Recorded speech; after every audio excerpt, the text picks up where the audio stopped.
दोस्तों नमस्कार। जिस बात का डर था वही हुआ। लद्दाख में भारतीय और चीनी सैनिकों के बीच में झड़प हुई। हालांकि इस झड़प में गोली नहीं चली, लेकिन फिर भी संघर्ष कुछ ऐसा था कि भारत के 20 जवान शहीद हो गए। हालांकि चीन के भी 43 सैनिक मारे गए।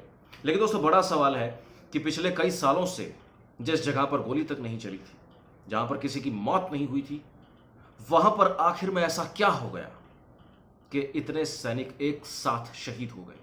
आखिर में चीन की इतनी हिम्मत कैसे हो गई कि उसने ऐसा करने की हिमाकत की। दोस्तों ऐसा क्यों होता है कि जब कभी हम पाकिस्तान से निपटते हैं तो हमारे तेवर बहुत सख्त होते हैं, चीन से जब निपटते हैं तो तेवर सख्त होने के साथ साथ हम सावधानी भी बरतते हैं। नजरिया दोनों का कुछ कुछ अलग होता है।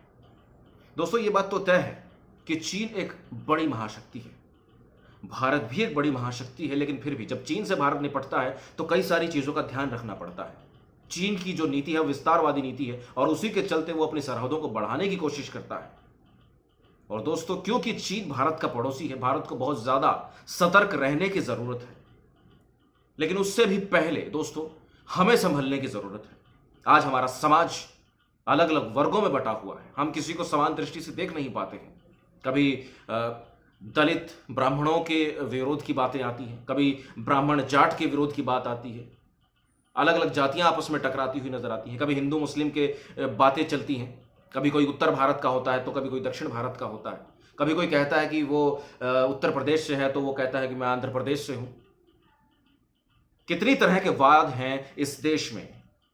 तो हमारी ये पहली कोशिश होनी चाहिए कि अपने देश को मजबूत करने के लिए ये जितनी भी तरह के जो वाद हैं हम पहले इनका खात्मा करें। अहमद शाह अब्दाली की कही हुई बात मुझे याद आती है कि हिंदुस्तानी ही एक दूसरे के सबसे बड़े दुश्मन हैं।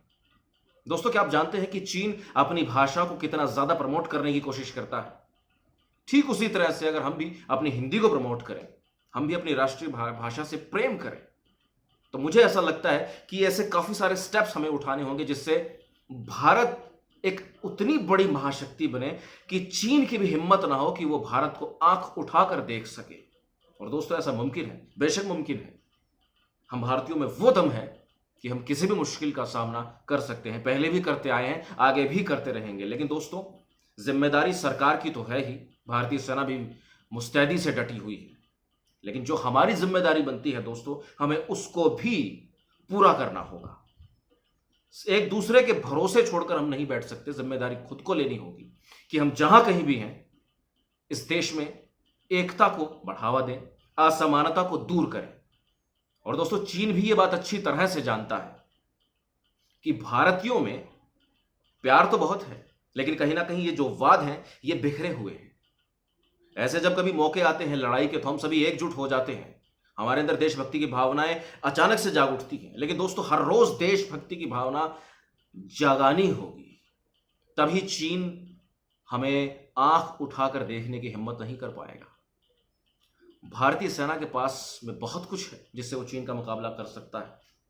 भारतीय सेना वीर है, लेकिन दोस्तों हमारी जो जिम्मेदारी बनती है वो हमें पूरी ही करनी ही होगी। दोस्तों क्या आप जानते हैं कि चीन इस बार ऐसा क्यों कर रहा है? सबसे बड़ी बात है दोस्तों कोरोना के चलते चीन बौखलाया हुआ है, वैश्विक स्तर पर चीन को विरोध का सामना करना पड़ रहा है। और दूसरी बड़ी बात, दौलती बेग ओल्डी सेक्टर में भारत निर्माण कार्य कर रहा है और उसी के चलते चीन बौखला चुका है और यह चीन की बौखलाहट है जो सामने आ रही है। लेकिन दोस्तों कोशिश यह होनी चाहिए कि एक भी भारतीय जवान शहीद ना होने पाए।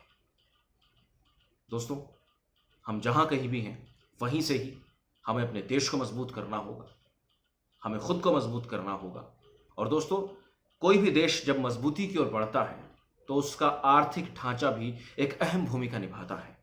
तो ऐसे में हम सभी को देश के आर्थिक ढांचे को मजबूत करने के लिए भी अपना अपना योगदान देना होगा और वो हम कई तरीकों से दे सकते हैं। ऐसा बहुत कुछ है जो मैं आने वाली वीडियो में आपसे शेयर करूंगा। लेकिन दोस्तों फिलहाल के लिए ये बड़ी खबर है कि 20 भारतीय जवान शहीद हुए हैं और चीन के 43 सैनिक मारे गए हैं।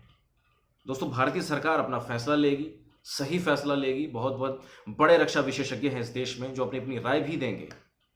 लेकिन दोस्तों मुझे ऐसा लगता है कि हमें सबसे पहला काम यह करना होगा कि हमें एकजुट होना होगा। हम एकजुट है भी, लेकिन जिन वादों की मैं बात कर रहा हूं और जिन विवादों की मैं बात कर रहा हूं हमें उससे भी छुटकारा पाना होगा।